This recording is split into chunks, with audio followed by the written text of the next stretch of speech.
Bacaan pertama, Daniel bab 1 ayat 1-6, 8-20. Di antara mereka tidak didapati yang setara dengan Daniel, Hananya, Misael dan Azaria.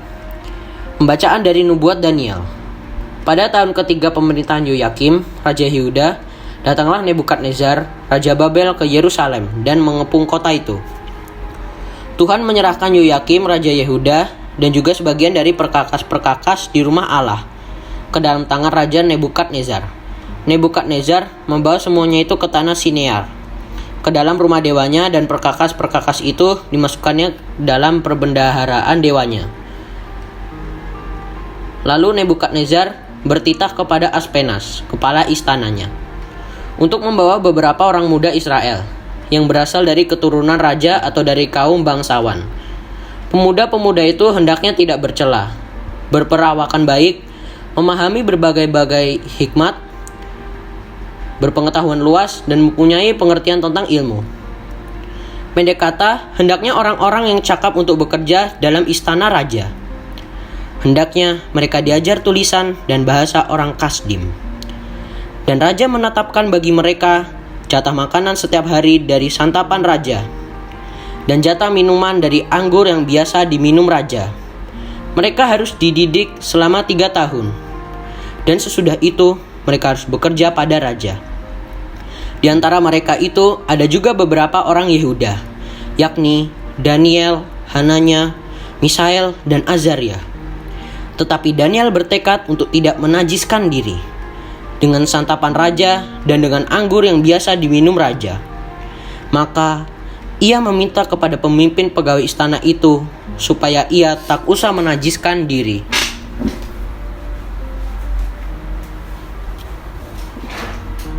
Maka Allah mengaruniakan kepada Daniel kasih dan sayang dari pemimpin pegawai istana itu. Namun katanya, makanan dan minuman telah ditetapkan oleh raja sendiri.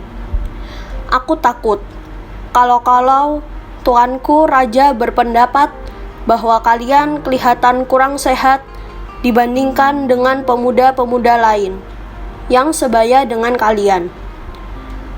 Nanti akulah yang dipersalahkan oleh raja oleh karena kalian.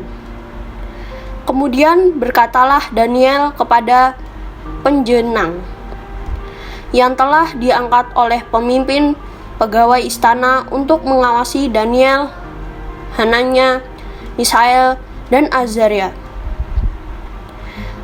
Adakanlah percobaan dengan hamba-hambamu ini selama 10 hari, dan biarlah kami diberikan sayur sebagai makanan dan air sebagai minuman. Sesudah itu, bandingkanlah perawakan kami dengan perawakan pemuda-pemuda yang makan dari santapan raja. Kemudian, perlakukanlah hamba-hambamu ini sesuai dengan pendapatmu. Permintaan Daniel itu dikabulkannya. Maka diadakanlah percobaan dengan mereka selama 10 hari. Setelah lewat 10 hari, ternyata perawakan mereka lebih baik, dan mereka kelihatan lebih gemuk daripada pemuda lain yang telah makan dari santapan raja. Maka selanjutnya, penjenang itu selalu menyisihkan makanan dan minuman yang disediakan bagi mereka dan membiarkan sayur kepada mereka.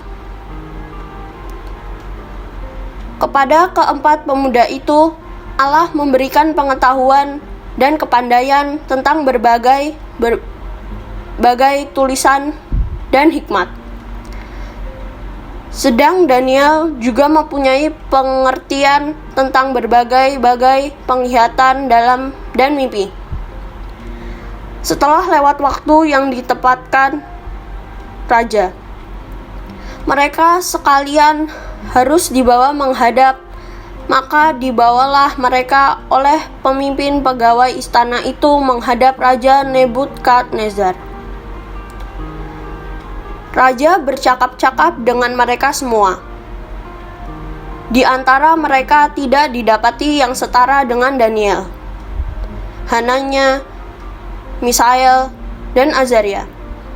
Maka bekerjalah mereka itu pada raja dalam tiap-tiap masalah yang menuntut kebijaksanaan dan pengertian. Dan yang ditanyakan raja kepada mereka, ternyata mereka 10 kali lebih cerdas daripada semua orang berilmu dan semua ahli jampi di seluruh kerajaannya. Demikianlah sabda Tuhan.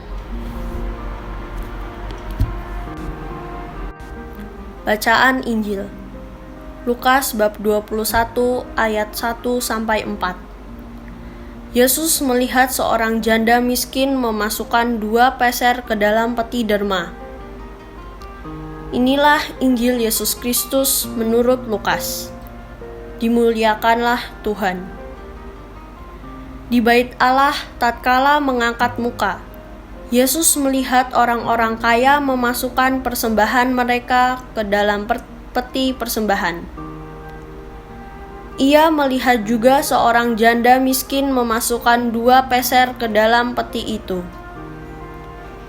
Maka Yesus berkata, "Aku berkata kepadamu, sesungguhnya janda miskin ini memberi lebih banyak daripada semua orang itu. Sebab mereka semua memberi persembahannya dari kelimpahannya. Tetapi janda ini memberi dari kekurangannya. Bahkan ia memberi seluruh nafkahnya." Demikianlah Injil Tuhan. Terpujilah Kristus. Pembacaan renungan. Keteguhan iman akan teruji ketika menghadapi suatu penderitaan yang hebat dan juga ketika merasakan hidup nyaman dan membahagiakan yang membuat seseorang merasa tidak perlu pertolongan orang lain. Hidup di tanah pembuangan bukanlah hal yang mudah dan menyenangkan, termasuk dalam hal menjalankan ibadah. Di sini, keteguhan iman bangsa Israel diuji. Daniel berjuang untuk mempertahankan imannya. Daniel adalah seorang dari orang-orang muda pilihan yang ditangkap dan dibawa oleh Nebukadnezar pada waktu Yerusalem runtuh. Orang-orang muda yang tidak ada sesuatu celah, yang berperawakan baik, yang memahami berbagai hikmat, berpengetahuan banyak, dan yang mempunyai pengertian tentang ilmu. Daniel tidak berupaya menutupi keyakinannya di hadapan banyak orang, termasuk kepada pimpinan pegawai istana. Iman Daniel itu berbuah manis. Kegigihan Daniel menjaga imannya bukan perkara mudah. Ia berusaha untuk melakukannya dengan setia. Buah dari keteguhan imannya adalah dikasihi Allah dan sesama manusia. Dalam bacaan Injil, dikisahkan bahwa seorang janda miskin hanya memasukkan uang sebesar 2 peser ke dalam peti persembahan. Akan tetapi, Yesus justru mengatakan bahwa janda miskin tersebut memberi lebih banyak daripada semua orang itu. Mengapa demikian?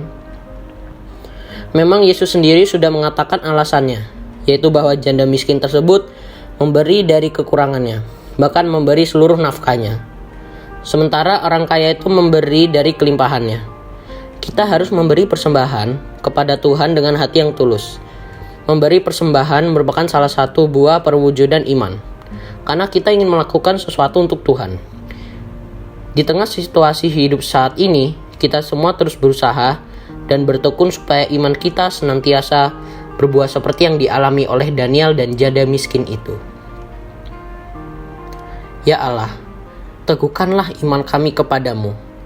Semoga kami mampu mewujudkannya dalam bentuk solidaritas dengan sesama. Amin.